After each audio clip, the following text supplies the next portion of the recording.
So we are live at Oregon's Finest Cannabis at their headquarters store near the Portland Convention Center. And we are here with Taylor Moore, along with United by Media reporter Sam Beagle. And Sam, you've got some fine questions for Taylor here. I hope so.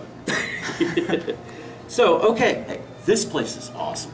I have never been in a place like this before, truly. I mean, this is, first time for everything, I guess.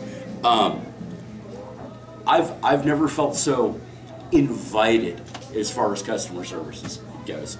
You guys are just awesome in that respect. So, what kind of background do you need? Do the employees here need to have in order to work here? I mean, it's right. There's a. I think that it's just that. Like, one of the biggest things that we would look for is, the great customer service, the ability to create a connection with somebody and kind of draw them in and be able to probe and ask questions and create a bond, and all within 5 minutes. That takes a special someone. Oh, yeah. As far as knowledge goes, we do want people to have a basic knowledge in the industry, but that could be just, you have smoked when you were younger, or you've been smoking for the past 10 years, and you kind of can feel your body out and explain euphoria from energy, from creativity, However, knowledge can always be taught to people. The way that people perform and how they react with other people when they come into the room can't necessarily be taught to someone. Right. Like yeah, knowledge absolutely. can. So yeah. we do look for those special people that can make those connections. I think that's the biggest thing. That makes a lot of sense. So marijuana is still illegal in most states at this point. Do you think national legalization at some point down the road is ever going to be possible? Like at a federal level for recreational use? A federal level, period. Be it medicinal, be it hopefully recreational. Right. I'd like to be able to go and take my little pipe with me and go, smoke a peace pipe here and in New York City and in Chicago and in Dallas and everywhere in between. Right. So, yeah, no. Do you see that happening? I do see in our future a reclassification of cannabis. I don't know if in my lifetime I'll see a recreational cannabis happen federally, but I do think that as we move further with taxes and move further with testing and background in cannabis and knowledge in general, I think that the federal government will kind of catch on to the fact that, maybe this should be reclassified.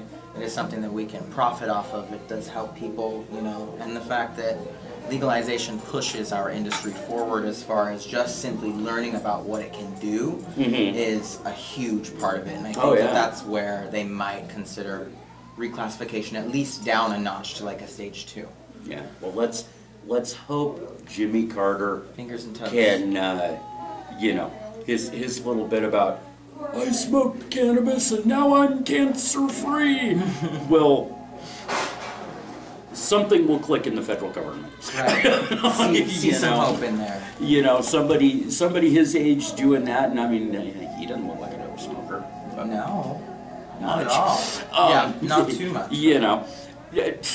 If it works for him, it should work for anybody walking down the street. But that's just my feeling on it.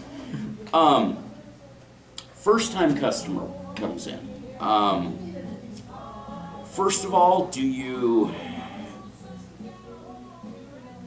recommend or do you suggest for the first time, and how would you go? Honestly, how would you go about that? Because I mean, each one of the plants obviously has a different taste, a different smell, a different high, a different this, that, and the other thing. Correct. So what would? For me, it's a little bit. There's a differentiation between the recreational and the medical community, and so when it comes to rec, I always really ease people in. So I start off with like the warm greeting and just kind of maybe some talking just to warm them up to the store or what have you, and in the midst of speaking with them, I'll probe them and ask them questions about things they like to do or where they like to go, or if they're from here, from wherever.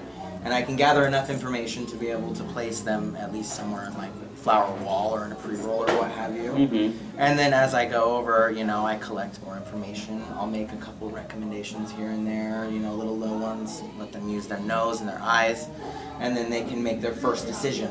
If that's their first time to the shop, I automatically expect them to be a little bit less experienced, so I let them know, like, this is a trial run. You know, you'll have fun with this, try this. You come back if you don't like it, we'll find you something else that you're gonna love. With the medical community though, you can almost kind of start off making recommendations depending on the person. Again, you know, I probe as always, but they're a little bit more easygoing. They have a much bigger knowledge base of the industry. They've been going to other places or maybe even my other location. And you know, so knowing what they like just based upon them coming in and walking straight over to the edibles, going over and being like, you know what, I love the cake balls. It's kind of like, you know, you just got to be sly, and it's all about the conversation. Okay. So what exactly is the feeling in a place like this on the THC pills versus the actual product itself? So, when intaking cannabis, there's a few things that go into how it's synthesized with the body. So when you're inhaling it, your lungs can only do so much for the synthesis of the cannabinoids and terpenoids.